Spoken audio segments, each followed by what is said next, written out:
Léo était un héros désespéré, trahi par tous, alors il sert la Reine Démon et commence à anéantir tous ses ennemis, espérant qu'elle le laisserait l'anéantir elle aussi. Il y a de cela une année entière, l'armée démoniaque envahit le royaume humain sous la direction de la Reine Démon Echidna et commença à opprimer l'humanité. Puis un jour, le héros Léo décida de faire un solo leveling sur toute l'armée démoniaque, comme si c'était un mode de jeu des plus faciles. Par la suite, Léo affronta Echidna, qui avait la forme d'un Megazord de Power Rangers, et elle se révéla être une adversaire des plus redoutables pour lui. Cependant, il réussit à briser le cristal sur son front, la faisant se transformer en sa forme humanoïde, ce qui lui permit de réaliser qu'elle était une véritable beauté fatale. Après la bataille, il retourna dans sa ville natale, mais au lieu de l'acclamer comme un héros, ils protestèrent contre lui avec des tracts qui le diffamaient, allant même jusqu'à envoyer des assassins pour l'éliminer. C'est à ce moment précis qu'il regretta d'avoir sauvé les humains seulement pour qu'ils se retournent contre lui. Il décida alors de rejoindre l'armée du Seigneur Démon et de détruire le monde entier avant qu'il ne le détruise. Il passa les quelques mois suivants à voyager vers le royaume des démons pour rejoindre leurs troupes, mais quand il vit les dégâts qu'il avait causés au château du Seigneur Démon, il porta de véritables haillons comme déguisement jusqu'à ce qu'il apparaisse devant Echidna et ses 4 grands généraux dans la salle du trône. Là, il retira audacieusement son déguisement pour révéler qu'il était le héros qui les avait vaincus et mis dans leur situation pitoyable, mais il voulait toujours rejoindre leur armée pour résoudre leurs problèmes. Cependant, Echidna répondit en lui lançant des attaques de flammes qui retirent son pitoyable déguisement ainsi que les documents qu'il lui avait montrés durant son argumentaire de vente. Mais ces généraux avaient développé un profond respect pour Léo parce qu'il les avait vaincus, eux et leur reine, lors de la guerre précédente. Ils acceptèrent donc d'écouter sa proposition derrière le dos d'Echidna. À l'époque, le premier général qu'il avait affronté était une brute nommée Edwald, dont le corps était couvert d'écailles dures, comme si un arbre généalogique avait eu une surprise écailleuse. Plus tard, après un peu de lutte, Léo déjoua un colosse en lui lançant un Rasengan directement au visage. Le général suivant qu'il affronta était un assassin émo nommé Melness qui pensait qu'une capuche seule pouvait faire de lui un Oliver Queen, sautant sur le champ de bataille comme un singe, mais Léo le détruisit, ainsi que tout le bâtiment, avec un seul sort. Ensuite, il était censé combattre la générale bête nommée Lily, mais elle s'avéra être une fille amnésique avec la puissance cérébrale d'une simple pomme de terre. Alors, il l'a prise sous son aile. À la place, la dernière générale que Léo affronta était une puissante sorcière à 4 yeux nommée Shutina, et il la mit échec et mat en la piégeant, simplement dans une barrière anti-magie qui la rendit plus inutile que Sakura, la forçant ainsi à battre en retraite. De retour au présent, il leur raconta comment les humains l'avaient trahi et comment il voulait se venger en aidant Echidna à reconstruire son armée pour les détruire. En entendant cela, Shutina décida de lui faire passer une période d'essai d'un mois entier pour évaluer sa valeur. Shatina lui dit aussi d'utiliser la magie pour se déguiser en permanence afin d'empêcher Echidna de découvrir son identité, et elle promit qu'il convaincrait Echidna de l'intégrer officiellement s'il faisait du bon travail durant cette période d'essai. Plus tard ce soir-là, Léo entra dans la salle du trône vide et il se rappela comment Echidna avait ordonné à ses démons de ne pas tuer les humains pendant la guerre. Il se fixa pour objectif de lui demander pourquoi elle avait choisi d'épargner l'humanité et aussi pourquoi elle était restée dans le royaume humain malgré sa haine si profonde. Le lendemain matin, Léo se réveilla de très bonne humeur malgré la montagne de paperasse sur son bureau, déterminé à prouver sa valeur durant sa période de formation d'un mois entier.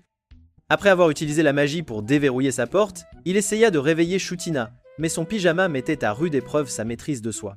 Elle refusa de se réveiller, alors il utilisa un sort de changement de voix pour transformer sa voix en celle d'Echidna.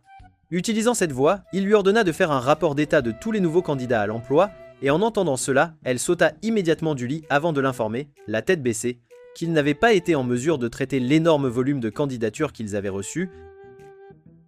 Léo reprit sa voix originale alors qu'il continuait l'interrogatoire et la sorcière un peu idiote promit timidement d'avoir une liste de candidats pour les entretiens dès le lendemain. Il lui fit remarquer qu'elle manquait de sommeil et elle expliqua que c'était parce qu'elle manquait à ses devoirs. Il lui conseilla de déléguer des tâches à ses subordonnés puisqu'elle ne pouvait pas tout faire seule, et elle fut entièrement d'accord avec lui. Elle finit par lever les yeux et vit qu'elle parlait au héros Nigo et non à sa reine, alors elle commença à lancer des attaques de magie de glace. Attaque sur lui, le grondement provenant de la chambre de Shutina était si fort qu'il réveilla Echidna, et la reine commença à se demander si Shutina rêvait d'être dans une bataille Pokémon. Ensuite, Léo balayait les débris quand Shatina se mit à crier tout en le bombardant à nouveau d'attaques de glace. L'armée démoniaque souffrait d'un grave manque de personnel parce que l'attaque très destructive de Léo avait contraint la plupart des meilleurs soldats démons à retourner dans leur monde pour se remettre de leurs blessures. En conséquence, leurs tâches furent transmises aux 4 généraux, et Shatina finit par obtenir la majeure partie du travail parce qu'elle était la seule à fonctionner avec plus de 2 neurones. Parce qu'Echidna voulait que son armée démoniaque soit réformée dès que possible, Chatina s'était épuisée à la tâche, et c'est pourquoi les attaques de glace qu'elle spammait sur Léo semblaient plus faibles que d'habitude. Chatina commença à haleter, et Léo lui dit en plaisantant d'être plus gentil avec lui, puisqu'il essayait seulement de l'aider avec son travail. Quand elle lui fit remarquer qu'il avait fait irruption dans sa chambre pendant qu'elle dormait, il lui rappela qu'elle était une succube, et elle fut si embarrassée qu'elle le bombarda d'un autre énorme sort de glace. Un peu plus tard, Chutina s'habilla correctement et Léo passa en revue la liste des tâches qui lui avaient été assignées avant de lui demander de déléguer certaines de ses tâches à ses collègues. Chutina argua qu'elle ne pouvait rien y faire parce qu'elle n'avait pas de subordonnés en qui elle pouvait avoir confiance, et Léo accepta à contre-cœur. Léo vit que la dernière tâche sur la liste était de réapprovisionner les récepteurs de mana. Alors il commença à y réfléchir sérieusement. Il savait qu'un certain nombre d'installations dans le château puisaient le mana des réacteurs, et que seul le créateur des récepteurs pouvait les réapprovisionner en mana. Cela signifie que les récepteurs de mana créés par Chutina ne peuvent être réapprovisionnés que par Chutina elle-même, et ils seraient détruits si quelqu'un avec une longueur d'onde de mana différente essayait d'aider. Léo décida alors que ce serait lui qui s'occuperait de réapprovisionner les récepteurs de mana de Chutina, et elle le remercia car cela lui donnait un sacré mal de tête. Elle lui demanda en plaisantant comment il comptait s'y prendre, et il répondit qu'il prévoyait d'imiter sa longueur d'onde de mana avec un sort appelé harmonisation. Elle l'informa qu'elle n'avait que 4 récepteurs de mana sur les centaines du château, et dit qu'il n'avait besoin d'être réapprovisionné que tous les quelques jours. Cependant, Léo dit qu'il l'aurait fait en 2h30 minutes, et elle fit remarquer qu'elle pouvait le faire en moins d'1 heure. Alors il lui promit qu'il le ferait d'une manière qui l'impressionnerait tellement qu'elle le laisserait explorer sa grotte secrète des merveilles. Léo utilisa ensuite un sort pour se couvrir d'une armure sombre, et il demanda à Chutina s'il pouvait prendre le titre d'assistant des généraux démons, ce à quoi elle accepta. Il commença à lui demander son avis sur les noms de code farfelus qu'il avait inventés, mais Chutina le chassa pour qu'il se mette au travail. Quand il sortit de la pièce, il vit une étrange fille elfe nommée Dianette qui s'enfuit immédiatement. Un peu plus tard, Léo retourna dans la chambre de Chutina et lui dit qu'il avait tout géré. Elle exprima ses doutes en faisant remarquer qu'il ne s'était écoulé que 30 minutes, mais il l'assura qu'il s'était occupé de tout. Chatina essaya de lui confier une autre tâche, mais il dit qu'il était épuisé parce que cela faisait un bon moment qu'il n'avait pas ajusté sa longueur d'onde de mana. Il créa ensuite un orbe magique qui lui permettrait de la regarder travailler pendant qu'il se reposait. Pendant que Chatina faisait la paperasse, Léo profitait pleinement de son temps sur le canapé, et quand elle l'interrogea à ce sujet, il dit qu'il avait besoin de plus de temps de repos pour reconstituer son mana. Elle essaya de le ramener au travail, mais le garçon Gigachad utilisa un sort de gravité pour se rendre aussi lourd qu'une montagne de titans. Léo continua à flâner jusqu'à ce que Chutina l'approche à nouveau avec colère et tente de le frapper en utilisant son regard perçant, jusqu'à ce qu'il soit interrompu par un coup à la porte. Dianette entra dans la pièce et Léo la félicita d'avoir accompli la tâche qu'il lui avait donnée, avant de lui dire de l'appeler le chevalier noir Onyx. Il lui dit ensuite de faire un rapport sur l'entretien du réacteur, et elle l'informa que le talisman qu'il lui avait donné fonctionnait sans incident. Chutina fut choquée, alors Dianette l'informa que le talisman était suffisamment durable pour une utilisation continue, puis elle lui demanda s'il pouvait prendre en charge le processus de réapprovisionnement des récepteurs de mana. Léo expliqua ensuite comment il avait créé un talisman en utilisant une pierre spéciale qu'il avait remplie de la longueur d'onde magique de Chutina, et l'avait donnée à Dianette afin qu'elle puisse réapprovisionner le mana. Dianette les informa ensuite qu'elle avait trouvé 3 autres personnes pour partager le travail, et Léo les mit officiellement tous les 4 en charge de cette tâche spécifique. Ensuite, Dianette admit qu'elle s'était secrètement inquiétée pour Chutina, et cela émut la reine sorcière aux larmes. Après le départ de Dianette, Léo fit une leçon à Chutina sur la meilleure façon de diviser le travail entre camarades, avant de lui conseiller de faire confiance à ses subordonnés. Léo lui donna ensuite une liste de tâches qu'il avait identifiées et lui dit de les déléguer à ses subordonnés. Chutina le remercia de l'avoir aidé malgré sa rudesse envers lui plus tôt, et le héros nonchalant dit que ce n'était rien. Elle le renvoya avec un sourire joyeux, mais le nigo gâcha l'ambiance en essayant de l'inciter à faire des danses de yoga intime avec lui, alors elle le projeta au loin. Plus tard cette nuit-là, Chutina rencontra Léo et l'informa que Lily avait été envoyée en mission logistique importante que la mascotte au cerveau d'enfant pensait être un simple rendez-vous de jeu. Léo décida de prendre de courtes vacances sur l'une des îles tropicales de la mer de Largo, mais sa pause paisible ne dura pas longtemps car Lily apparut et commença une course avec ses subordonnés sur l'île. Quand Chutina informa Léo que Lily allait à Largo pour la mission, Léo demanda pourquoi elle allait si loin, alors Chutina expliqua que l'armée démoniaque et les habitants de Largo avaient une alliance solide. Léo fit alors remarquer que Largo était une ville de dragonniers, et il rappela comment, il y a 3000 ans, le roi démon Bélial avait mené une attaque contre le royaume humain. Après sa défaite, humains et démons commencèrent à vivre paisiblement les uns avec les autres, et les dragonniers firent de même jusqu'à ce que les humains commencent à les persécuter agressivement, les forçant à se déplacer vers Largo. Chutina expliqua que c'était à cause de cette mauvaise histoire avec l'humanité que les habitants de Largo avaient accueilli l'invasion d'Echidna à bras ouverts, et que c'était leur aide qui lui avait permis de lutter contre l'humanité pendant si longtemps. Chutina fit remarquer que Largo était la bouée de sauvetage de l'armée démoniaque, puis elle chargea Léo de s'assurer que leur cargaison arrivait en toute sécurité, car le château manquait cruellement de nourriture et d'équipement. Elle lui montra les soi-disant rapports de Lily qui ressemblaient moins à des recherches qu'au gribouillis d'un enfant ayant perdu un combat avec un crayon, tout en l'informant que la petite Loli idiote prenait généralement trop de temps pour accomplir ses missions malgré un personnel suffisant pour cela. Léo demanda pourquoi elle l'envoyait lui et non Edwald qui est un dragonnier de Largo, et Chatina répondit qu'ils ne pouvaient pas l'envoyer car ils avaient besoin de lui pour protéger le château. Elle fit également remarquer que Lily n'apprendrait rien si Edwald faisait tout le travail, et Léo comprit qu'il était essentiellement envoyé pour faire la nounou de Lily pendant la mission. Léo accepta la tâche, et juste au moment où Chutina était sur le point de lui donner des détails sur la façon d'aller à Largo, il l'interrompit en prononçant des mots taquins qui la rendirent si troublée qu'elle commença à le bombarder à nouveau de glaçons.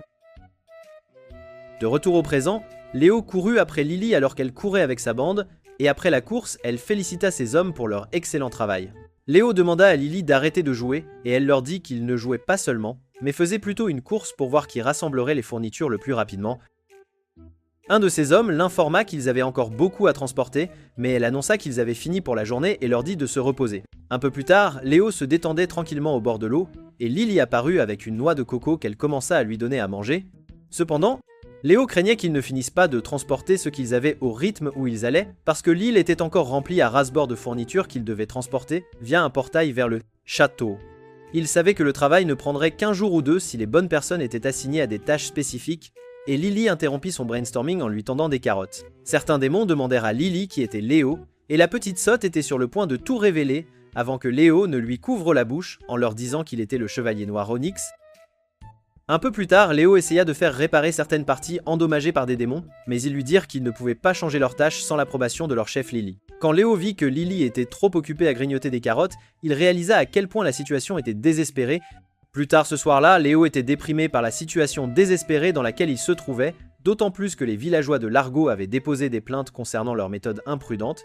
Il sentait qu'il pourrait perdre les dragonniers et le centre logistique si cela continuait ainsi, et une fois de plus, Lily apparut pour interrompre sa réflexion. Remarquant son humeur maussade, la petite Loli idiote présuma qu'il se sentait mal. Alors elle se précipita pour chercher des médicaments. Pendant ce temps, un démon informa Chutina que leur cargaison n'était pas encore arrivée, et après son départ, Melnès lui dit que Lily était trop stupide pour gérer une tâche aussi importante. Cependant, Chutina lui rappela que Lily était l'une des 4 générales démons, et évoqua ensuite un moment après la guerre où Lily avait réconforté Echidna qui se sentait inutile après avoir perdu contre Léo. De retour sur l'île, Léo vit Lily chercher désespérément des médicaments pour lui sur cette île, et il commença à penser qu'elle ferait mieux de mettre cette énergie dans le travail quand une idée lumineuse lui vint à l'esprit. Quelques minutes plus tard, Lily rentra dans la tente après avoir trouvé des médicaments et rencontra Léo, l'air encore plus constipé que d'habitude.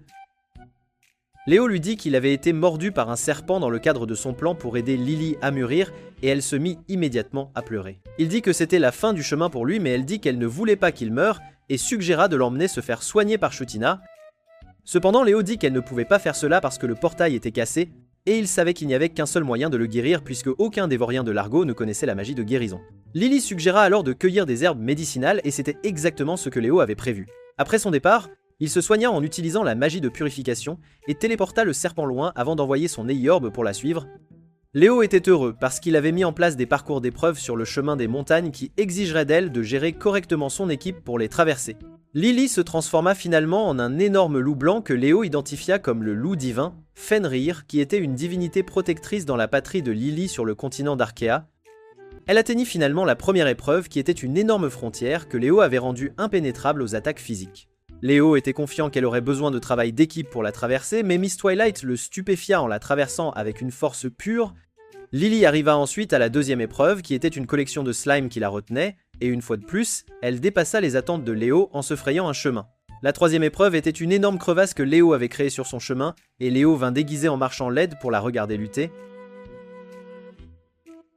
Quand il vit que Lily avait du mal à trouver une solution, il chanta une chanson farfelue sur le pouvoir de l'amitié, ce qui la fit courir en arrière pour obtenir de l'aide. Cependant, Lily finit par nager à travers la rivière en dessous avant de grimper de l'autre côté, et elle affirma que c'était ses camarades qui lui avaient conseillé de le faire. Lily traversa facilement les autres épreuves et ensuite elle rencontra Léo qui la félicita pour ses efforts. Elle lui montra ensuite un dessin qu'elle avait fait où tout le monde travaillait ensemble et dit que c'était son personnage de marchand qui l'avait aidé à comprendre qu'elle était trop stupide pour faire les choses. Elle-même, quand il revint du voyage, Léo raconta à Chutina tout sur le développement du personnage de Lily et elle l'informa que la reine Echidna avait demandé une audience immédiate avec le chevalier noir Onyx. Il y a quelque temps, Léo fut déployé depuis un hélicoptère pour éliminer un groupe de démons terrorisant une ville, et alors qu'il les abattait les uns après les autres, les citoyens terrifiés ne pouvaient que regarder avec peur. Cependant, il continua à détruire sans pitié les démons parce qu'il ne se souciait que de remplir le rôle pour lequel il avait été créé, qui était de protéger l'humanité. Léo se réveilla au présent et il ne pouvait pas croire qu'il faisait un autre cauchemar sur son triste passé. Il se rappela quand Chutina lui avait parlé de la convocation d'Echidna, et à l'époque, il craignait qu'elle n'ait découvert leur stratagème. Alors Chutina le calma en devinant qu'Echidna voulait seulement qu'il se présente officiellement à elle. Chutina avoua aussi que c'était elle qui avait parlé d'Onyx à Echidna en lui disant que leur progrès récent était grâce à lui, et Léo la traita à juste titre d'idiote pour cela. Léo savait qu'Echidna était très douée à la fois en escrime et en magie, ce qui signifiait qu'elle pourrait être capable de voir à travers son déguisement, et Chutina lui dit de l'appeler immédiatement, avant que la reine ne découvre qui il est. Cependant, Léo dit qu'il s'en occuperait lui-même, et il enfila son armure avant de lui dire de faire comme si elle ne savait rien. Il se rendit finalement à la salle du trône et Echidna commença immédiatement à le couvrir de louanges pour ses actes incroyables, ce qui lui fit réaliser qu'elle n'avait pas découvert qui il était. Elle lui offrit ensuite une place à sa table qui était remplie de nourriture, et Léo fut choqué car il n'avait jamais eu de rendez-vous avec une beauté démoniaque auparavant. Les deux mangèrent et burent joyeusement, mais tout ce qui préoccupait Léo était de savoir comment il devait sortir de là le plus vite possible, afin qu'Echidna ne le démasque pas. Finalement, Echidna lui demanda de retirer son masque et il essaya de s'en sortir par la parole, mais elle affirma qu'elle voulait lui parler face à face avant de s'approcher de lui pour retirer le masque. Alors qu'elle retirait le masque, Léo utilisa rapidement la magie pour transformer son visage en une apparence similaire mais plus pâle, et Echidna fut ravie de son apparence. Léo savait que son reflet était en retard dans le miroir, alors il remercia le ciel qu'Echidna soit ivre, et elle recommença bientôt à manger tout en discutant joyeusement avec lui. Léo savait que son niveau de Riz était inférieur au niveau C, alors il décida de commencer à remplir son verre de vin, comme un majordome avec l'intention de la saouler, afin que l'événement se termine. Après environ 200 verres, Echidna semblait avoir atteint sa limite, mais avant que Léo ne puisse faire un tour de victoire, elle passa au niveau supérieur en buvant directement au verre. Pendant ce temps, Chatina était dans son bureau, craignant que le héros idiot ne gâche tout avec Echidna, et quand Lily apparut, elle essaya de faire comme si rien ne se passait. De retour à table, Léo a décidé de passer au plan B, et il l'a fait en soulignant que la saucisse qu'il dégustait était préparée avec des épices très spéciales, directement venues de l'Argot. Echidna a alors confié qu'elle avait rarement eu l'occasion de savourer des repas aussi extravagants que celui-ci, précisément parce qu'il manquait cruellement d'épices, et elle a ensuite chaleureusement félicité Lily pour la manière impeccable dont elle s'acquittait de ses tâches. Léo a remarqué que le sourire d'Echidna était aussi innocent que celui d'une fille tout à fait normale, et il semblait bien qu'il ait initié cette discussion autour de la nourriture, parce que c'était lui-même qui avait confectionné les saucisses qu'il dégustait, en se basant sur la recette secrète de Gordon Ramsay. Quand il a révélé à Echidna qu'il était l'auteur de ce festin, elle a commencé à le couvrir de compliments, mais elle a rapidement changé de sujet en lui demandant pourquoi il portait constamment son casque. Léo a alors inventé une histoire prétendant avoir été maudit par la déesse Tiana, et qu'il ne pouvait montrer son visage aux autres que pour une période de temps très limitée. Echidna lui a demandé s'il se sentirait bien, vu qu'il n'avait pas porté son casque depuis un bon moment, et il est immédiatement passé en mode simple, affirmant qu'il était plus qu'heureux de risquer sa propre vie si cela signifiait passer ne serait-ce qu'un instant avec sa reine. Elle s'est sentie flattée sur le champ et notre ami était ravi, car son plan pour écourter leur rendez-vous en imposant une limite de temps se déroulait parfaitement. Cependant, Echidna a complètement oublié tout ce qu'il venait de lui raconter, car elle s'est mise à l'inciter à boire encore plus avec elle, jusqu'au bout de la nuit. Pendant ce temps, Chatina était en pleine dispute avec Lily lorsque Dianette est arrivée, portant un message des plus urgents pour elle. À table, Echidna a remercié Léo d'avoir assisté Chatina et Lily dans leurs tâches, et elle a avoué avoir organisé ce festin pour apprécier ses efforts. Echidna a ensuite affirmé qu'elle accueillerait tous ceux qui souhaitaient mettre leurs compétences au service de sa cause, alors Léo lui a demandé pourquoi elle n'avait pas accueilli le héros quand celui-ci avait choisi de la rejoindre. Dès qu'elle a entendu son nom, elle a commencé à s'emporter violemment, affirmant avec force qu'il était la toute dernière personne qu'elle souhaiterait voir intégrer son armée démoniaque, car il les détruirait inévitablement de l'intérieur. Léo a trouvé cela profondément ironique, car ce même héros qu'elle dénigrait tant était précisément celui qui améliorait la situation de son royaume, et elle a ensuite continué à se lamenter sur la façon dont ce héros l'avait empêché d'obtenir la précieuse pierre philosophale. La pierre philosophale est un trésor sacré qui, d'après les rumeurs persistantes, aurait été utilisé lors de la fondation de la capitale, et on lui attribuait la capacité de réaliser plusieurs choses absolument étonnantes, y compris celle de rendre quelqu'un immortel. Cependant, Léo savait pertinemment que toutes ces rumeurs étaient totalement fausses, car il l'avait déjà utilisée par le passé et avait découvert qu'elle ne possédait absolument aucune capacité spéciale. La reine Myronique a continué de se lamenter sur sa tentative infructueuse d'acquérir la pierre, et elle a fini par admettre qu'elle avait déclenché la guerre contre l'humanité, non pas dans un but de conquête, mais bien pour s'emparer de cette pierre. Léo lui a alors demandé ce qu'elle comptait faire de la pierre philosophale, car il avait absolument besoin de comprendre pourquoi elle se trouvait encore dans le monde humain, à reconstruire son armée, au lieu de regagner son propre royaume, et en guise de réponse, elle lui a simplement demandé de la suivre. Elle l'a alors conduit jusqu'au balcon, où elle lui a révélé que le monde des démons n'était en réalité qu'une vaste terre désolée, dépourvue de soleil et de toute végétation, et que les démons s'y affrontaient sans cesse pour les maigres ressources qui subsistaient. Echidna a exprimé son désir ardent de transformer sa patrie en une véritable utopie grâce à l'utilisation de la pierre philosophale, et Léo fut absolument stupéfait par le fait qu'elle combattait l'humanité dans le seul but d'améliorer la vie de son peuple. Léo a ensuite soulevé le point qu'elle interdisait formellement à ses démons de tuer des humains, et elle a expliqué qu'elle ne pouvait tout simplement pas se résoudre à endosser pleinement le rôle du grand méchant, parce qu'elle savait pertinemment que les humains cherchaient simplement à défendre leur foyer, exactement comme elle le faisait. Elle a ensuite affirmé qu'elle ne nourrissait absolument aucune rancune envers le héros, car elle comprenait que c'était là sa mission de défendre l'humanité, et cela a permis à Léo de réaliser qu'elle était une dirigeante d'une grande bienveillance, profondément soucieuse du bien-être de son peuple. Echidna a ensuite interrogé Léo sur ses propres objectifs, et il était sur le point de lui révéler sa véritable identité secrète, juste avant que Shudina et Lily ne fassent leur apparition, afin de les informer que les deux autres généraux avaient, l'un comme l'autre, abandonné leurs missions respectives. Un soir, Léo a rencontré Melniz, qui semblait se détendre tranquillement au bord de la rivière, et lui a alors demandé ce qui pouvait bien la tracasser à ce point. À l'époque où Léo avait reçu les lettres concernant Melniz et Edwald, il fut absolument stupéfait de lire que l'assassin Emo avait écrit que le reste de la bande ne devait surtout pas venir le chercher, car il partait pour une aventure qui durerait toute sa vie. Et il fut encore plus sidéré en voyant qu'Edwald avait déclaré qu'il commettrait le seppuku pour avoir échoué à entraîner correctement ses troupes à l'art du Gooning. Léo a alors dit qu'il irait à la recherche de Melnez, tandis que Echidna a proposé de prendre en charge elle-même la délicate situation d'Edward. Cependant, Echidna a commencé à trébucher, visiblement à cause des innombrables vers qu'elle avait ingurgités, et ses générales s'inquiétaient grandement pour elle. Mais elle a rapidement retrouvé ses esprits en crachant une gerbe de feu de sa bouche. Par la suite, Léo s'est précipité pour retrouver Melnez, qui portait son armure sombre, et il est arrivé à un endroit précis où Melnez a immédiatement commencé à l'attaquer. Il a bien tenté d'expliquer qu'il était Léo, mais Melnez ne lui a même pas laissé le temps de prononcer un mot. Alors, il s'est transformé en sa forme habituelle, ce qui a provoqué l'interruption des attaques de Melnez.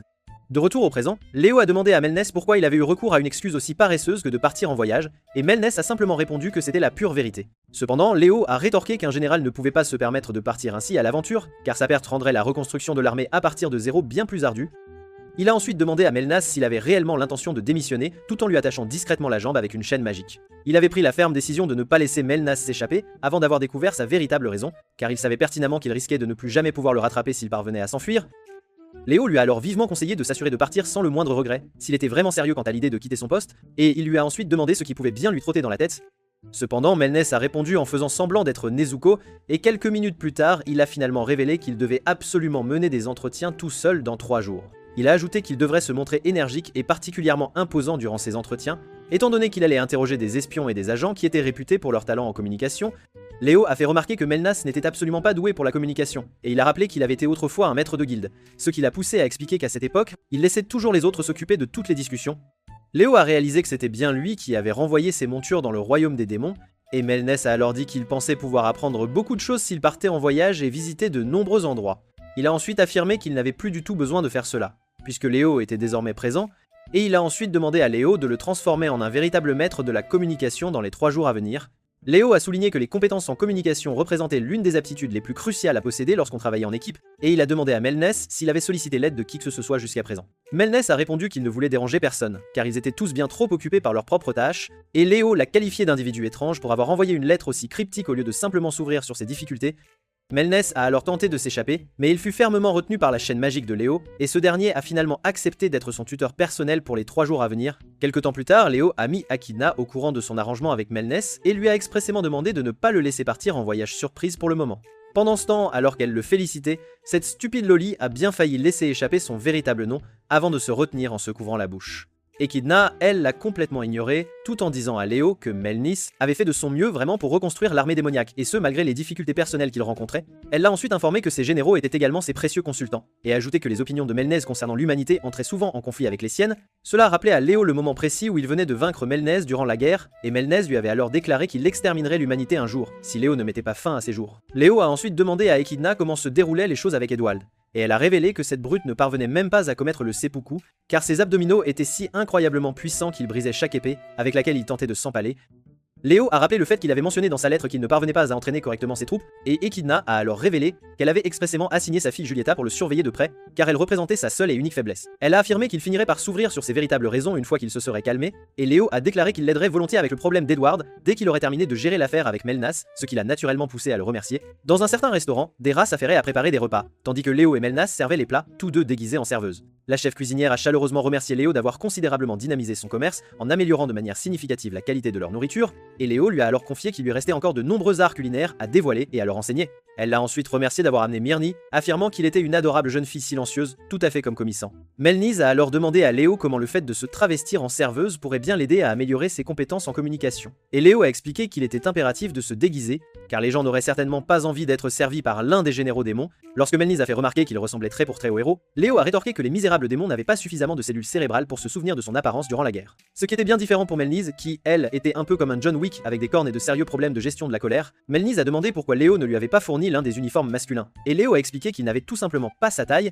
avant de le taquiner gentiment en lui disant qu'il était vraiment adorable dans sa tenue de soubrette. Léo a expliqué que le service à table lui enseignerait les fondements même de la communication. Puis ils ont été appelés à servir quelques-uns des clients.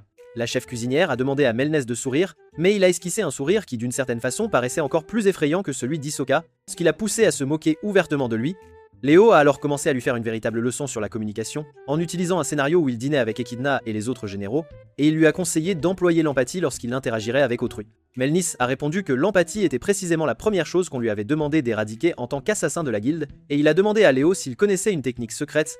Léo lui a simplement dit de se taire et d'écouter attentivement, ce qui a fait que Melnis s'est cogné l'orteil. Léo a ensuite expliqué que l'écoute était également une composante absolument essentielle de la communication, car elle permettrait aux gens de s'ouvrir plus facilement à lui.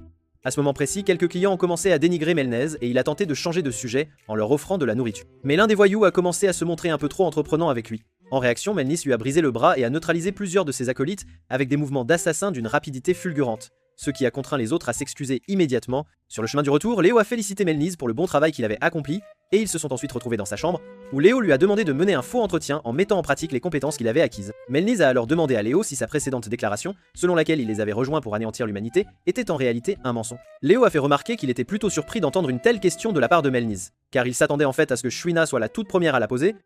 Melnas a rappelé que Léo lui avait conseillé de toujours envisager les situations du point de vue des personnes avec lesquelles il cherchait à communiquer, afin de comprendre ce qu'elles voulaient réellement exprimer. Melnas a ensuite expliqué qu'il s'était mis à la place de Léo et qu'il avait ainsi réalisé qu'il n'avait absolument pas besoin des généraux démons ni d'Echidna, car il possédait le pouvoir de détruire l'humanité par lui-même s'il le désirait. Lorsque Melnis lui a demandé pourquoi il n'avait pas encore détruit l'humanité, Léo a persisté à tenter d'esquiver la question. Alors Melnis lui a lancé un morceau de fer, que Léo a attrapé juste avant de remarquer l'expression particulièrement sérieuse qui marquait le visage de Melnis. Melnis lui a demandé s'il ressentait de la colère face au fait d'avoir risqué sa vie pour combattre pour les humains, seulement pour être ensuite traité comme de vulgaires déchets jetables. Melnis a alors affirmé qu'il souhaitait la mort de tous les humains. Melnes a ensuite demandé à Léo s'il avait enquêté sur son passé, et Léo a répondu par l'affirmative, avant de souligner qu'il savait qu'il était à moitié humain, à moitié démon. Au cours de ses jeunes années, les humains avaient une telle peur de lui que ses propres parents l'avaient vendu comme esclave, et il avait finalement été intégré à la guilde des assassins après avoir été ballotté de main en main pendant de longues années. Là, il fut formé aux compétences d'assassin et il a secrètement apporté son aide à l'armée d'Echidna lors de leur raid sur une ville bien spécifique, car il désirait ardemment que les humains paient pour tout ce qu'ils lui avaient infligé. Cependant, Echidna a annoncé aux habitants de la ville que son intention n'était absolument pas de les massacrer, mais plutôt de reconstruire leur cité afin de l'utiliser comme base d'opération, car leur objectif principal se situait en réalité à Rinalis. Edwald a également annoncé qu'il avait réussi à capturer leur mère Corrompus et Lily a généreusement offert de la nourriture aux habitants de la ville. Cela fait ressentir à Melnes qu'il avait complètement gaspillé son temps, si précieux à venir en aide à ces stupides idiots d'humains. Malgré tous ses doutes, il a pris contact avec Echidna et a rejoint son armée sous de faux prétextes. Un jour, il a suggéré de déménager vers une nouvelle ville, mais Echidna lui a expliqué qu'il ne pouvait pas encore partir, car les habitants de la ville leur organisaient une grande fête en guise de remerciement pour tous leurs efforts. Pendant la fête, Melnes se sentait particulièrement agacé par toutes ces activités. Alors Shudina lui a expliqué que cette célébration faisait en réalité partie intégrante de la stratégie d'Echidna, car elle leur offrait une précieuse opportunité de faire une pause dans les combats et de raviver la motivation de l'armée pour les tâches à venir, en s'entretenant avec elle individuellement. Edwald a rejoint Anne en déclarant qu'Echidna était une personne vraiment étrange, avant de révéler qu'avant son arrivée, l'armée était une force maléfique, absolument déterminée à anéantir l'humanité. C'est d'ailleurs la raison pour laquelle il avait catégoriquement refusé de la rejoindre lorsqu'on le lui avait proposé initialement. Jatina a ensuite demandé à Melnas pourquoi il avait rejoint l'armée démoniaque. Ne voulant pas leur avouer qu'il l'avait fait pour massacrer des humains, il a simplement répondu qu'il n'avait aucune raison particulière. Echidna l'a alors remercié de les avoir rejoints et a exprimé son désir qu'ils puissent vivre une vie paisible dans le monde des démons, une fois qu'elle l'aurait entièrement réaménagé grâce à la pierre philosophale. Melniz est ensuite parti se coucher, et tandis qu'il marchait, il a pris la décision qu'il éliminerait Echidna et mènerait l'armée démoniaque à la destruction de l'humanité si cela s'avérait nécessaire. Après cela, il est devenu l'un des généraux démons, et a aidé ses forces, sans grand enthousiasme il faut bien l'avouer, à travers leur campagne couronnée de succès, jusqu'à l'arrivée du héros. Après que Léo l'ait vaincu, Melniz a déclaré qu'il détruirait l'humanité si Léo ne mettait pas fin à ses jours. En réponse, Léo lui a simplement dit d'aller explorer le monde. Melniz a alors affirmé que le monde n'avait absolument rien d'étonnant à offrir, mais Léo a rétorqué qu'il ne le percevait que sous l'angle d'un assassin. Léo a ensuite expliqué que le monde prenait une toute autre apparence lorsqu'on le percevait selon ses propres conditions, et non pas uniquement pour le travail, avant de lui conseiller d'aller chercher quelque chose d'inédit dans ce monde qu'il n'avait jamais exploré. De retour au présent, Melniz a déclaré qu'il se fichait de ce qui arrivait à l'humanité et a exprimé en larmes sa profonde confusion face au fait que Léo ne nourrissait aucune haine envers les humains, malgré toutes les atrocités qu'il lui avait infligées.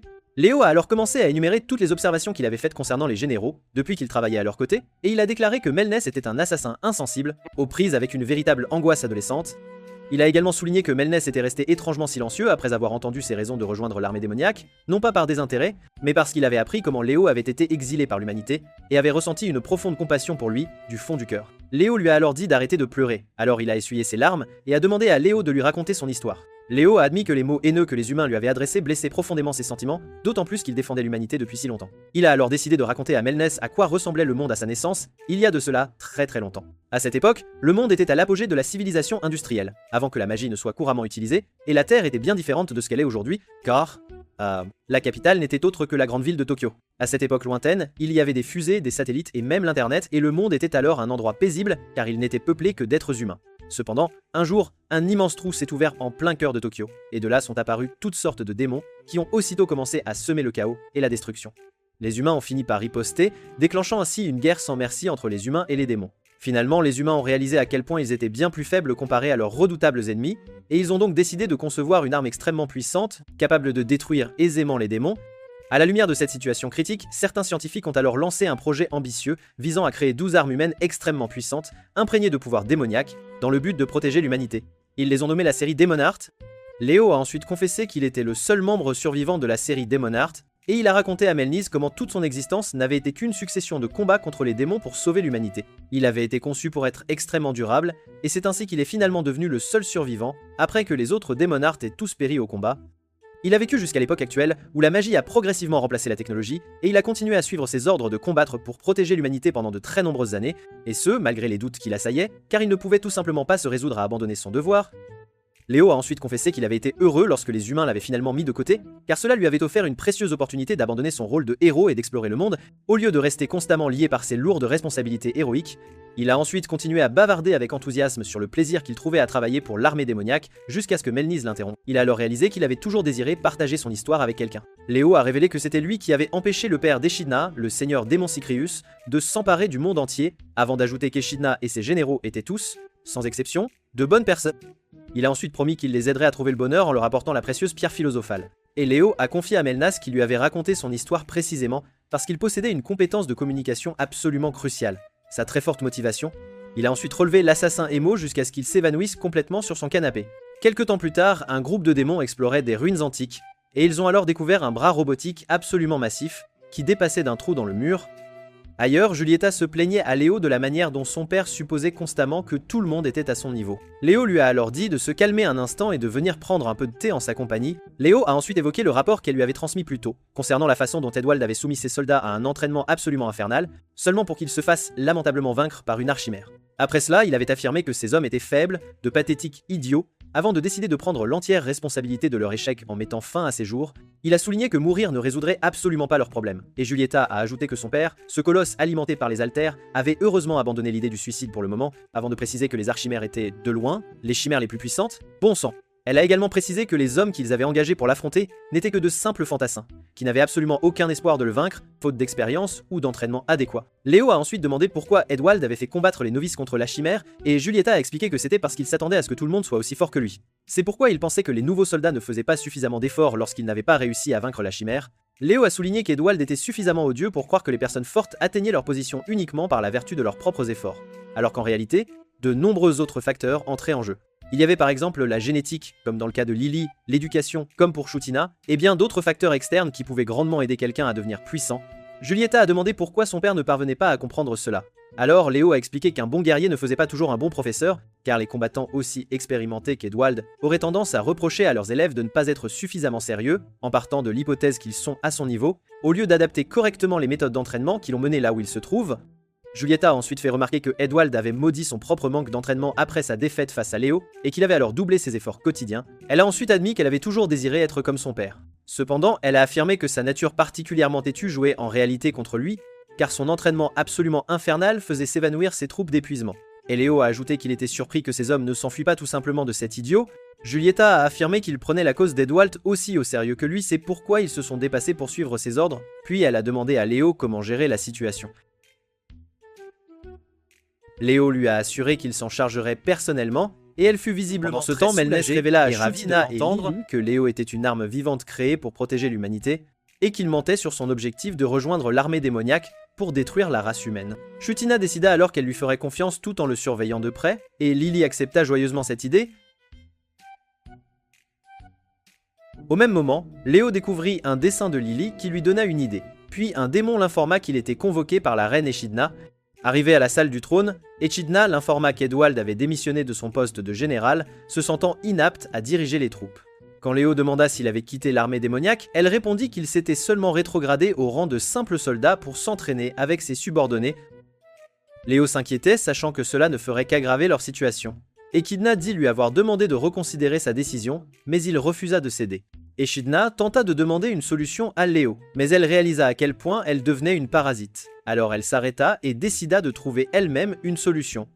Cependant, Léo demanda à gérer la situation avec Edwald, promettant de la résoudre rapidement.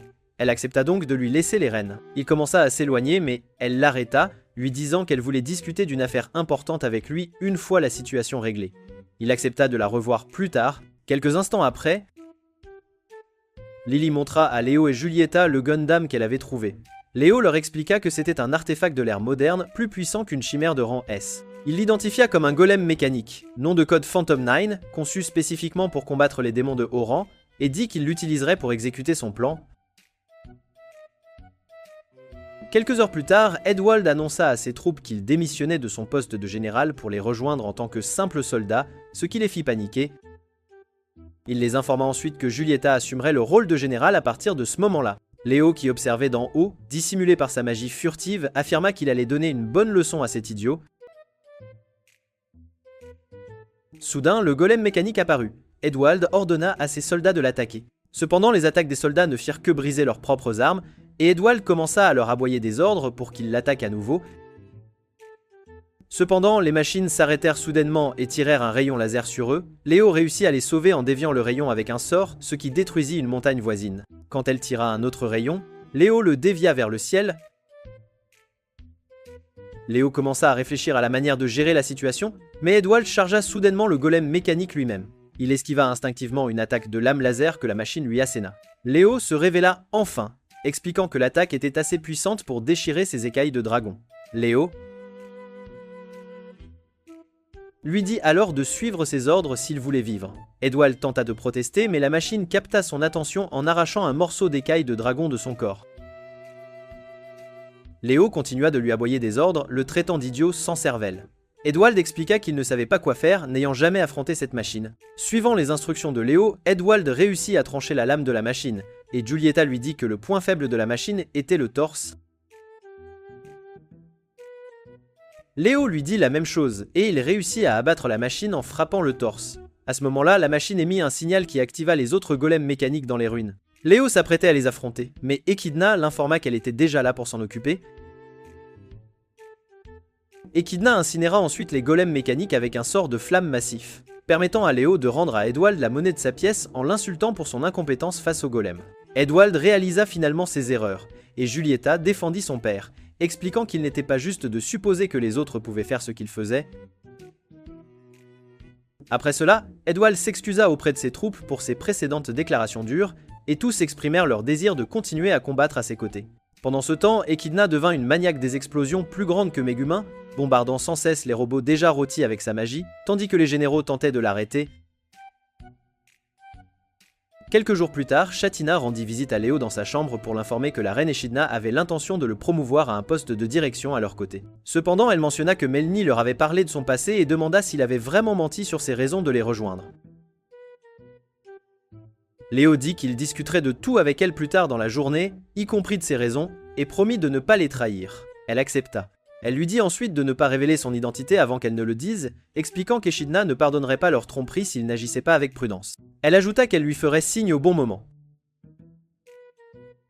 Et souligna que le livre qu'il lisait, intitulé « Eux, le rassembleur de mains », était un ouvrage qu'Echidna lisait constamment. Elle demanda ensuite à Léo s'il serait capable de posséder la pierre philosophale, et il admit que ce ne serait pas facile avant de promettre de la faire fonctionner grâce à ses capacités. Shaina dit ensuite qu'elle enverrait un messager quand il serait prêt avant de quitter la pièce. Il y a quelque temps, un démon capable d'effrayer un miroir expliqua à Léo qu'ils n'étaient pas les méchants, car ils n'étaient pas venus pour détruire l'humanité. Léo ne crut pas les paroles de Limp, alors il expliqua que sa race était l'as des nombreuses guerres qui faisaient rage dans le monde démoniaque. Léo demanda pourquoi il était venu là, et Imkun expliqua que les expériences du roi démon avaient accidentellement ouvert un grand portail spirituel, le trou qui reliait le monde humain au monde démoniaque. Il dit qu'il avait seulement décidé de venir jeter un coup d'œil car il avait entendu dire que le monde humain était bien plus agréable que le monde démoniaque, et Léo souligna que cela faisait d'eux des immigrants illégaux. Limp expliqua aussi qu'ils étaient curieux car normalement, passer du monde démoniaque au monde humain nécessitait beaucoup de mana et de catalyseurs pour maintenir le portail ouvert. Il dit que seuls quelques-uns d'entre eux avaient déjà vu le monde humain de leurs propres yeux, c'est pourquoi ils voulaient le voir. Limp sentit que son plan pour occuper le héros fonctionnait, alors il continua son récit. Quand Léo demanda si les dirigeants du monde démoniaque résolvaient les conflits, Limp expliqua que le roi démon Bélial était un souverain minable car il réglait tout par la violence.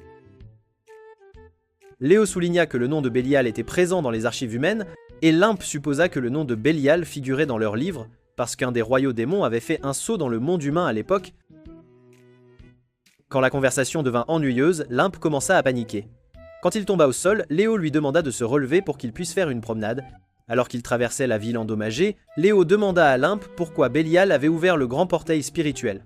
Limp expliqua que les guerres menées auparavant dans le monde démoniaque étaient dues aux ressources limitées du royaume, jusqu'à ce que Bélial ouvre le portail spirituel vers une portion inhabitée du monde humain, causant la migration des démons. Léo demanda pourquoi le portail avait atterri à Tokyo. Limp dit que cela l'avait aussi surpris, avant de révéler que les démons avaient vite commencé à se battre entre eux à cause des ogres qui attaquaient les humains. Remarquant cela, Limp tenta de partir. Mais les portes se fermèrent soudainement, ce qui fut terrible pour lui car les seuls êtres capables de fermer le grand portail spirituel étaient des démons de haut rang ou le roi Bélial lui-même. Il affirma qu'il les avait laissés mourir dans le monde humain. Léo demanda s'il y avait une possibilité que Bélial et d'autres démons de haut rang tentent de coloniser le monde humain. Imkun dit qu'il y avait une énorme possibilité, car il savait que les humains étaient bien plus faibles qu'eux, et présumait qu'ils avaient probablement envoyé des espions dans le monde humain, qui étaient revenus dans le royaume démoniaque, avant que le portail ne se referme. Il raconta à Léo comment les démons de haut rang, appelés diables, traitaient les démons de rang inférieur comme des ordures, et commença à se plaindre que les supérieurs démoniaques l'avaient envoyé dans le monde humain juste pour être éliminé. Il demanda à Léo de l'achever, mais au lieu de cela, Léo remit son épée dans son fourreau et le remercia pour toutes les informations. Limp demanda à Léo pourquoi il ne l'avait pas tué, et Léo répondit qu'il lui avait fourni des informations précieuses avant de révéler qu'il l'avait escorté jusqu'au point de rendez-vous de l'escadron de confinement. Kun dit que Léo était différent des autres humains qu'il avait rencontrés et il se demanda quel genre de monstre était Léo, car il ne semblait être ni humain ni démon. Léo lui dit alors qu'il s'assurait que le commandement lui trouve une résidence dans le quartier de protection de Shinjuku. Limp répondit qu'il préférait retourner dans le monde démoniaque, mais Léo dit qu'ils étaient déjà proches du quartier de protection. Alors qu'il marchait dans la rue, Limp demanda à Léo son nom, et en réponse, Léo le fixa comme un fond pris dans les phares, le faisant se demander s'il avait un nom. Léo sourit en lui disant qu'il était le premier démon à lui demander son nom. Limp commença alors à prêcher sur l'importance des noms, car ils sont la preuve que quelqu'un a existé même après sa mort. Cependant, Léo dit que son cerveau de robot ne pouvait pas comprendre les bavardages de Limp. Limp se présenta comme Ebrad, un fier membre des Diablotins de la Vallée Sombre. Léo se présenta à son tour avant de lui expliquer qu'il faisait partie de la série Demonheart, créée pour combattre les démons et protéger l'humanité. Quand il dit que c'était sa seule responsabilité d'affronter les démons, Ibroud dit que c'était triste. Léo demanda ce qu'il voulait dire car il ne ressentait aucune fatigue de ses devoirs. Ibroud dit que ce n'était pas ce qu'il voulait dire. Quand Léo demanda ce qu'il voulait dire, il lui demanda ce que Léo comptait faire une fois la guerre terminée. Léo répondit qu'il resterait en attente jusqu'à ce qu'on ait à nouveau besoin de lui, et Hébrode s'inquiéta pour lui car il devrait vivre une vie extraordinairement longue sans but. Léo évoqua le fait qu'il aurait à nouveau un but si une autre guerre éclatait. Hébrode dit que cela signifiait qu'il était destiné à combattre des guerres pour toute l'éternité. Entendant cela, Léo fit un peu d'introspection avant de l'informer que les autres séries Daemonheart, bien plus fortes que lui, vaincraient l'armée démon, ce qui signifiait que sa mort était une forte probabilité. Léo l'assura qu'il ne souffrirait pas, et Ibrad dit qu'il espérait que Léo mourrait avant de devenir trop invincible. Ils rencontrèrent finalement l'escadron de confinement, et Ibrad promit à Léo qu'il deviendrait un martyr qui unirait humains et démons. Alors que Léo s'éloignait, Ibrad conseilla à Léo de trouver autre chose pour vivre et de profiter de la vie quand les humains finiraient par le rejeter. Il dit à Léo de ne jamais oublier son nom. Après son départ, Léo décida de garder les paroles d'Ibrad à l'esprit, même s'il ne les comprenait pas entièrement. Dans le présent, Léo se dirigea vers la salle du trône, pensant qu'il comprenait enfin les paroles d'Ibrad. Plus tôt, Echidna avait examiné un document déclarant la fin de la période d'essai du Chevalier Noir Onyx et le nommant officiellement 5e grand général de son armée démoniaque. Elle signa joyeusement le document et fixa le livre d'Ibrad, pensant qu'Onyx était l'homme le plus apte à tendre la main à l'humanité en leur nom. Dans le présent, Echidna était convaincue d'avoir pris la bonne décision, mais avant qu'elle ne puisse agir, une démon apparut pour l'informer que le grand portail spirituel était en train de se refermer. Elle demanda s'il savait pourquoi cela se produisait, et la démon répondit non avant de lui dire qu'il manquait des rares catalyseurs de cristal qui le maintenaient ouvert. Léo et Shutina commencèrent immédiatement à y appliquer de la magie, et Echidna ne pouvait croire que quelque chose de catastrophique se produisait juste au moment où elle commençait à sentir que leur avenir était assuré. Quelques instants plus tard, Echidna informa les généraux démons qu'ils étaient en état de crise, avant de révéler que le portail était stable pour l'instant grâce à elle-même, Shutina et Onyx. Elle dit qu'il resterait ouvert 7 jours maximum.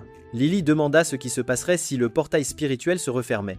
Echidna répondit qu'il ne pourrait pas retourner dans le monde démoniaque, expliquant qu'une fois fermé, il n'avait aucune idée du temps qu'il faudrait avant qu'un autre ne s'ouvre pour qu'il puisse faire passer des troupes. Elle souligna que cela pourrait prendre des siècles, voire des millénaires, et pendant ce temps, le monde démoniaque continuerait de souffrir. Elle dit qu'ils devaient décider de leur prochain plan dans les 7 jours suivants. Quand Chi demanda l'avis de Shutina, Shutina dit qu'ils avaient 2 options. La première était de retourner dans le monde démoniaque avant que le portail ne se referme. Elle souligna que leur armée était principalement composée d'habitants du monde humain, impliquant qu'ils devraient dissoudre l'armée puisqu'ils ne pouvaient pas les emmener. Edwald souligna que les généraux devraient aussi se séparer. Lily s'opposa immédiatement à l'idée car elle ne voulait pas être séparée de ses amis. Quand Melnas demanda quelle était la deuxième option, elle dit que c'était de mobiliser immédiatement leur armée et d'attaquer Rénal pour s'emparer de la pierre philosophale. Les généraux convinrent que ce n'était pas une option. Shatina souligna que leur armée était bien plus faible qu'avant, ce qui signifiait que leur corps ensanglanté finirait par décorer le champ de bataille comme des confettis s'ils allaient au combat. Echidna demanda ensuite à Onyx s'il avait déjà combattu Léo. Il répondit qu'il n'avait entendu que des histoires à son sujet. Echidna admit qu'elle avait été vaincue malgré avoir combattu de toutes ses forces, avant d'affirmer qu'il était un monstre qui anéantirait toutes leurs troupes s'ils l'affrontaient tels qu'ils étaient. Elle dit ensuite qu'elle ne craignait pas la mort car elle avait quitté le monde démoniaque en sachant qu'elle pouvait y mourir. Mais elle affirma qu'elle n'était pas prête à mener les autres vers le même destin. Elle prit la décision de dissoudre leur armée et de retourner dans le monde démoniaque. Echidna déclara qu'elle et Shutina devaient revenir en tant que leader et seconde au commandement, avant de souligner que revenir sans la pierre philosophale mènerait inévitablement à un conflit pour le trône. Echidna se dirigea vers la fenêtre pour cacher ses larmes, remerciant chacun d'être resté à ses côtés si longtemps. Elle décida de paraître forte en tant que reine, leur disant qu'ils devraient trouver une nouvelle façon de sauver le monde démoniaque. Léo rappela les mots qu'elle lui avait dit lorsqu'elle était ivre sur son intention d'améliorer la vie de son peuple. En réponse, elle affirma qu'elle utiliserait la pierre pour apporter toutes les bénédictions dont le monde humain avait joui au monde démoniaque. Elle révéla qu'elle avait étudié et s'était entraînée pour ce plan depuis qu'elle était une humble démon, tout cela pour devenir la reine démoniaque, afin de pouvoir voyager dans le monde humain et le réaliser. Entendant cela, Léo lui dit que la pierre n'était pas un dispositif omnipotent exaucant les vœux, mais plutôt un moteur avancé de l'air mécanique qui utilisait un micro-trou noir pour produire une énergie quasi illimitée. Il ajouta qu'il n'y avait aucune garantie qu'elle exaucerait ses vœux. Il présuma qu'un manuel détaillé sur son fonctionnement était caché quelque part dans le monde humain, et dit que les humains le cherchaient aussi, mais l'ancienneté le rendait difficile à trouver. Echidna commença à élaborer des plans pour réaliser son rêve. Et juste au moment où elle était sur le point d'abandonner, Léo entra derrière elle et lui dit qu'il y avait 2 pierres philosophales dans le monde humain. Léo lui demanda alors de le regarder, et quand elle le fit, il expliqua qu'il avait abandonné son déguisement car la situation était critique. Il passa ensuite à ses vêtements normaux avant de s'excuser de l'avoir trompé, et il révéla que sa vraie raison de rejoindre l'armée démoniaque était de voir si Echidna était digne d'une pierre philosophale.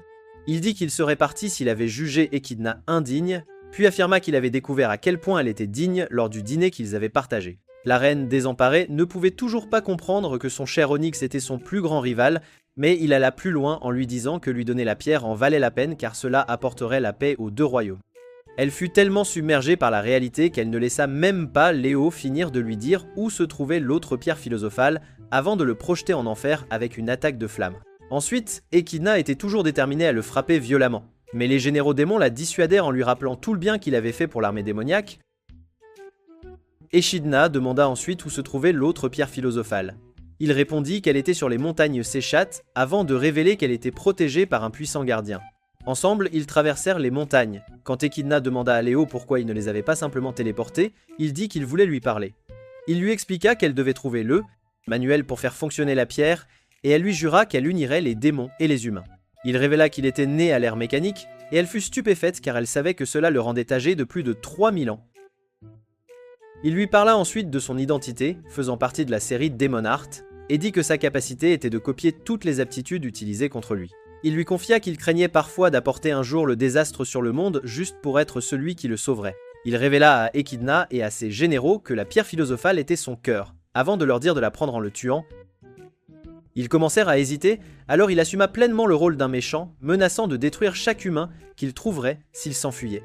Echidna regarda, incrédule, Léo adopter sa meilleure pose à la Aizen, prononçant un discours de méchant classique avant de déchaîner une onde de choc avec son épée, déclarant que s'il voulait sauver le monde, il devrait l'arrêter. Echidna et les généraux démons étaient figés sous le choc, mais Léo ne laissa même pas à Echidna le temps de demander ce qu'il faisait avant de la charger avec son épée. Il enchaîna les attaques d'épée, mais elle bloqua continuellement jusqu'à ce que la force de son épée la pousse au sol. Elle demanda s'il avait perdu la tête, et Léo répondit qu'il l'était parfaitement, saint d'esprit, car il était là pour accomplir son devoir de sauver le monde. Il frappa ensuite le sol avec son épée, créant une onde de choc qu'Echidna réussit à peine à esquiver. Quand elle détruisit un rocher derrière elle, Edwald fut choqué qu'un seul coup génère autant de puissance. Léo dit qu'il perdrait son identité et n'avait pas besoin de lui, et affirma qu'il sauverait le monde même s'il devait d'abord le détruire. Il tira ensuite une attaque tranchante sur Lily, qu'elle esquiva. Echidna demanda pourquoi il voulait détruire la chose même qu'il était censé protéger, alors qu'il ne créerait qu'un désert. Léo dit qu'il en était satisfait car il avait protégé le monde assez longtemps, puis il commença à rire d'un rire maléfique, comme un méchant de dessin animé. Il dit ensuite qu'effacer tout et recommencer à zéro semblait plutôt bien avant de déchaîner une onde de choc qui projeta Echidna au sol. Il tenta de l'achever d'un puissant coup d'épée, mais Edwald bloqua avec son épée et repoussa Léo. Léo croisa alors le fer avec lui, essayant d'utiliser le Tokno-jutsu pour le ramener à la raison. Chatina lui demanda pourquoi il devait se battre. Léo, furieux, demanda aux stupides généraux s'ils ne l'avaient pas écouté, puis utilisa un sort d'amélioration sur son épée pour repousser Edwald. Avant qu'il ne puisse l'achever, Shutina l'arrêta avec une cage magique, tentant de l'y enfermer complètement, mais Léo la déchira et projeta Edwald au loin d'un coup de pied. Léo hurla ensuite sur Shutina pour son sort d'immobilisation, lui disant qu'elle devrait le tuer si elle voulait son cœur. Elle lui demanda pourquoi il les avait aidés tout ce temps si son cœur était la pierre philosophale, rappelant sa promesse de ne pas les trahir, et si jamais il avait été leur ami. Léo répondit simplement qu'ils mourraient tous s'ils ne l'arrêtaient pas, avant de lancer une volée de flèches lumineuses sur Shutina. Edwald encaissa les flèches de son dos, mais elles explosèrent, et Léo tenta d'enchaîner avec une attaque à l'épée, qu'Echidna bloqua net. Edwald tomba à genoux, le dos carbonisé, et Shutina comprit que Léo voulait vraiment les tuer. Tandis que Léo affrontait Echidna à l'épée, il avoua en avoir marre de son rôle de gardien de l'humanité, leur demandant qui il devait haïr. Les humains qu'il avait créés ou les démons qui les avaient forcés. Il créa ensuite un barrage massif de flèches lumineuses qui couvrirent le ciel au-dessus d'eux, affirmant qu'il détruirait le monde humain et le monde démoniaque. Puis il lâcha les flèches sur eux. Echidna et Shutina réussirent à protéger l'équipe grâce à des boucliers magiques, et la reine démon se demanda si c'était là la véritable force de Léo. Elle réalisa qu'elle ne pouvait pas l'affronter dans son état actuel, se souvenant que son cœur de mana n'avait pas entièrement récupéré de leur dernière bataille. Elle décida alors d'utiliser un sort particulièrement puissant, un pari risqué dont elle n'était pas sûre du succès. Lily commença à supplier Léo d'arrêter, rappelant les bons conseils qu'il lui avait donnés durant leur voyage à Largo avant d'affirmer que c'était son tour de lui rendre l'appareil. Elle dit avoir écouté ses problèmes, puis lui demanda d'arrêter de se battre. Léo fit semblant d'être touché par ces mots, avant de déclarer qu'ils n'étaient tous que de la chair à canon. Il poignarda ensuite Lily avec des lames de lumière, ce qui enragea tellement Echidna qu'elle chargea de toutes ses forces. Chutina frappa Léo d'un puissant sort de foudre, le rendant heureux qu'il le prenne enfin au sérieux. Echidna et Chutina furent surprises que ce sort de haut niveau n'ait aucun effet sur lui. Avec un sourire malicieux, Léo leur dit de l'attaquer avec chaque fibre de leur être. En entendant cela, Edwald se releva et remercia Léo de lui avoir appris à comprendre les faiblesses des autres, affirmant qu'il le considérait toujours comme un ami. Edwald chargea alors en mode dragon complet, déclarant que c'était son devoir d'abattre Léo pour s'être écarté de son chemin. Cependant, Léo bloqua ses attaques avant de geler son épée avec un sort de glace, puis enchaîna en lui lançant un sort de flamme. Tandis qu'Edwald hurlait de douleur, Léo expliqua que ses écailles de dragon étaient inutiles, détruites par le changement rapide de température, puis il projeta la brute contre le mur d'un coup de pied. Echidna chargea Léo avec sa hache, mais il bloqua l'attaque. Chutina le couvrit d'une attaque de terre permettant à Echidna de lui lancer son attaque de flamme signature. Cependant, leur combo ne lui fit aucun dégât, et Echidna réalisa que les défenses de Léo se renforçaient à chaque coup. Il s'approcha d'Echidna pour l'achever, mais Melnas entra sur le champ de bataille en le frappant rapidement au cou. Melnas commença à croiser le fer avec Léo, et quand Léo affirma qu'il était déterminé à détruire le monde, Melnas le traita de menteur en utilisant une technique d'assassinat pour s'élancer dans le ciel. Léo le poursuivit et ils se battirent dans les airs tandis que Melnas lui faisait la morale. Melnas tenta de l'achever par derrière, mais il se transforma en la plus triste sculpture de glace du monde quand sa lame s'approcha de Lily. Lily, en larmes, chargea en forme de Fenrir, affirmant qu'elle essayait de l'arrêter parce qu'elle l'aimait, mais il l'envoya au pays des rêves d'un éclair. Voyant cela, Echidna réalisa qu'elle n'avait d'autre choix que d'utiliser son expansion de domaine, et demanda à Chutina de lui gagner 42 secondes pour préparer l'attaque. Rollbull. Echidna commença alors à lancer un sort que son père Sicrius lui avait transmis, conçu dans le seul but de vaincre le héros, tandis que Chutina affrontait Léo. Quand Léo s'approcha pour faire taire Chutina, elle souligna que son plan était de jouer le méchant et de les laisser l'achever, afin que la pierre philosophale leur soit transmise et que les deux races puissent s'unir une bonne fois pour toutes. Léo interrompit sa tirade en la frappant au ventre, mais avant qu'il ne puisse l'achever, Echidna lui lança directement un sort de liaison de héros appelé Anti-Léo, qui avait le pouvoir de désactiver toutes ses capacités pour un bref instant. Alors que le sort s'abattait sur Léo, Echidna craignait qu'il ne l'évite, et si c'était le cas, elle aurait échoué face aux généraux et à tout son peuple. Mais Léo sourit en attendant que le sort le frappe. Léo se rappela comment il avait reçu l'ordre de protéger l'humanité dès l'instant où il s'était réveillé pour la première fois. Il était initialement d'accord pour tuer des démons car le monde actuel répondait à ses besoins. Les gens avaient besoin de ce qu'il offrait et il avait aussi des camarades avec qui il combattait. Ensemble, ils vainquirent de puissants ennemis et apportèrent la paix au monde, ce qui le fit célébrer. Cependant, la paix s'étira jusqu'à ce que le monde n'ait plus besoin de héros et il n'eut plus de raison d'exister. Quand la guerre éclata de nouveau, Léo passa à l'action et se battit sans relâche avant de réaliser qu'il n'avait sa place dans le monde que lorsqu'il combattait. Il parcourut le monde, luttant sans fin pendant des milliers d'années, et sa capacité lui permit d'acquérir de nouvelles techniques de chaque ennemi affronté, jusqu'à ce que finalement, rien ne puisse l'égaler. Il était devenu ce que ses créateurs voulaient qu'il soit, une bioarme imparable et immortelle. Une fois de plus, une longue paix s'installa, et quand une marchande dit à Léo qu'elle souhaitait que la paix dure, il garda une expression stoïque, se demandant pourquoi il ne parvenait pas à sourire. Finalement, il réalisa qu'une partie de lui voulait que le monde soit en danger, que chaque forme de vie sur la planète soit menacée afin qu'il puisse le sauver. Il pria pour plus de danger et de chaos, craignant de se perdre s'il ne pouvait pas sauver le monde. Et finalement, il comprit qu'il pouvait simplement plonger le monde dans le péril par lui-même. Il se rappela que la série Cœur de démons possédait une fonction les empêchant de nuire à l'humanité, appelée masquage de pensée, car elle les empêchait d'avoir des pensées malveillantes. Cependant, le développement de son sens du soi et de son ego l'avait désactivé pour lui. Il utilisa donc du matériel scientifique pour rendre les héros tels qu'ils étaient lorsqu'ils avaient sauvé l'humanité pour la première fois. Le prototype de Léo qu'il avait créé demanda des ordres, alors il lui dit de détruire toute l'humanité pour pouvoir la sauver. Léo réalisa qu'il voulait toujours vivre en tant que héros. Quelque temps plus tard, les gardes du royaume donnèrent l'alarme. Des démons attaquaient. Quand Léo demanda des détails, le garde l'informa qu'un immense portail s'était ouvert dans les montagnes de Téchot, d'où les démons déferlaient. Léo dit à l'homme qu'il s'en occuperait, mais il commença à se remettre en question. Il retourna à son laboratoire et détruisit les copies de cœurs de démons qu'il avait créées.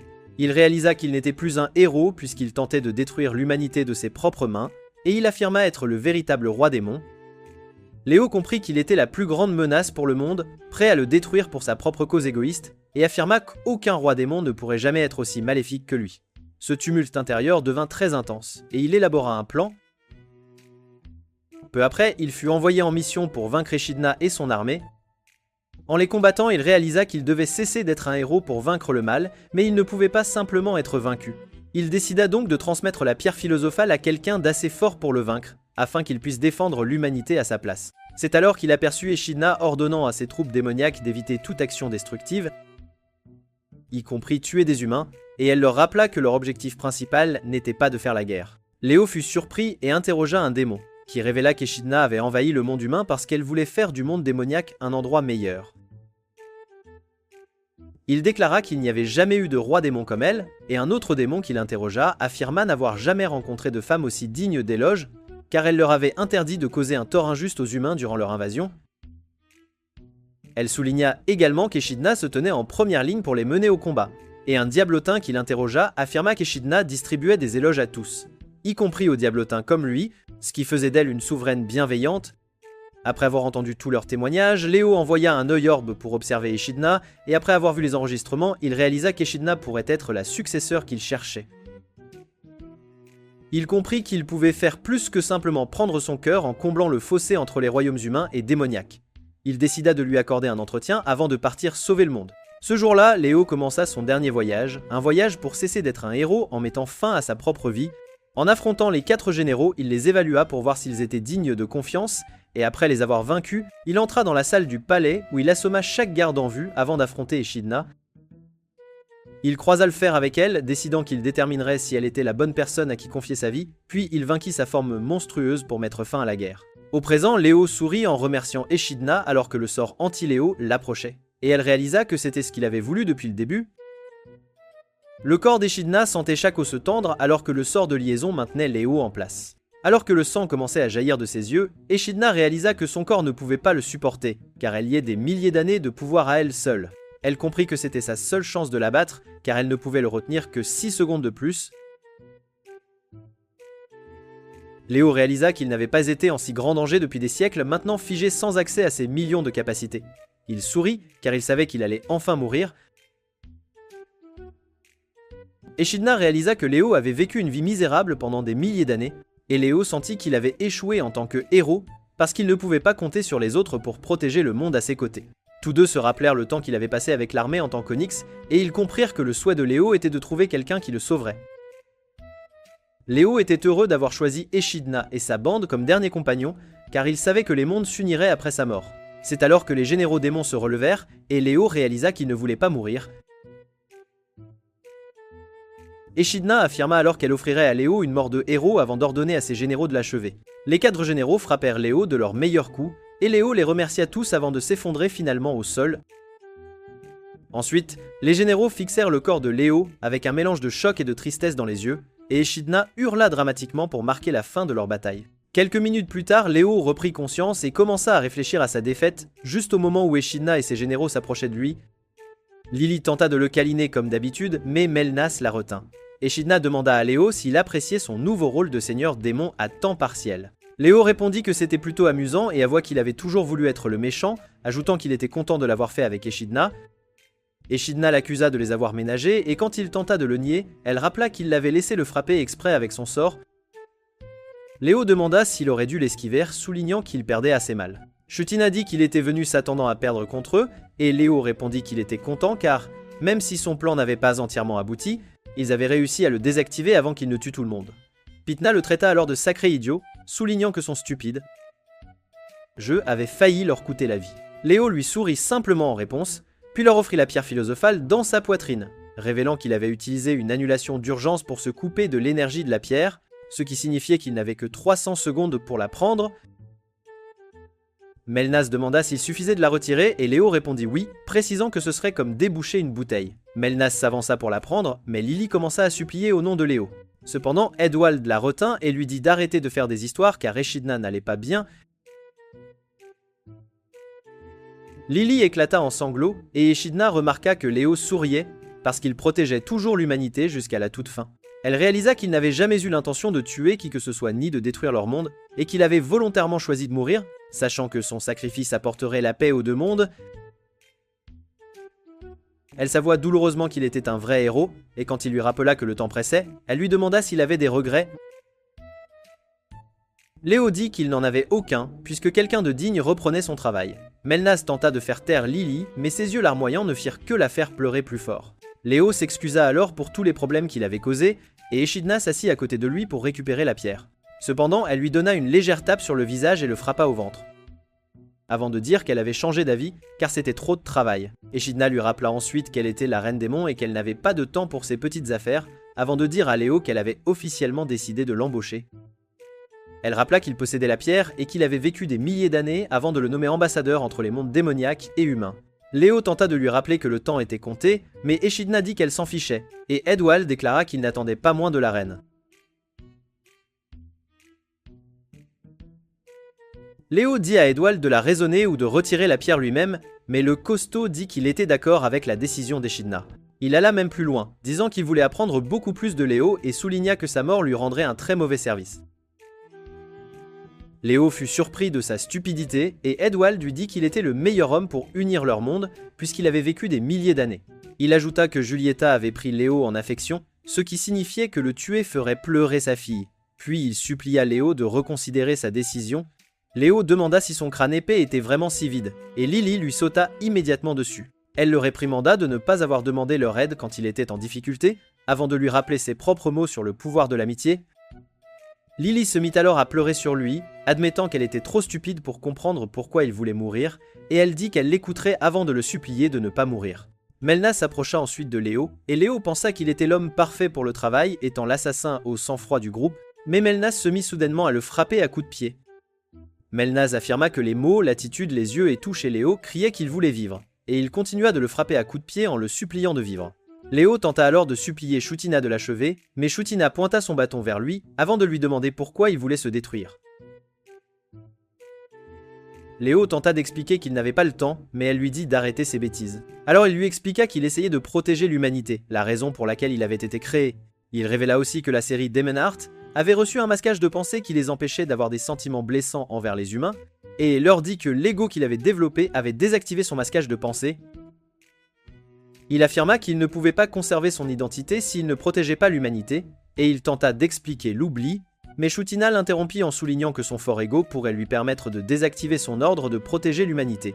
Il dit que c'était impossible, mais elle lui ordonna d'essayer immédiatement.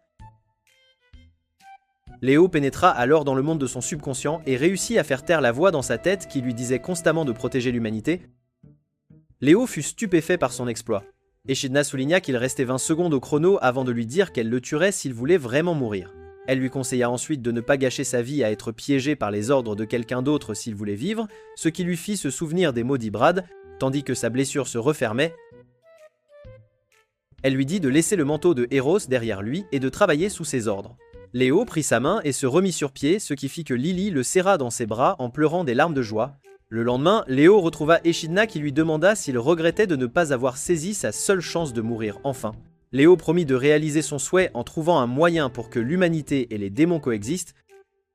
C'est alors que plusieurs démons apparurent pour informer Echidna et ses généraux des différents problèmes du royaume, alors ils partirent tous accomplir leur devoir.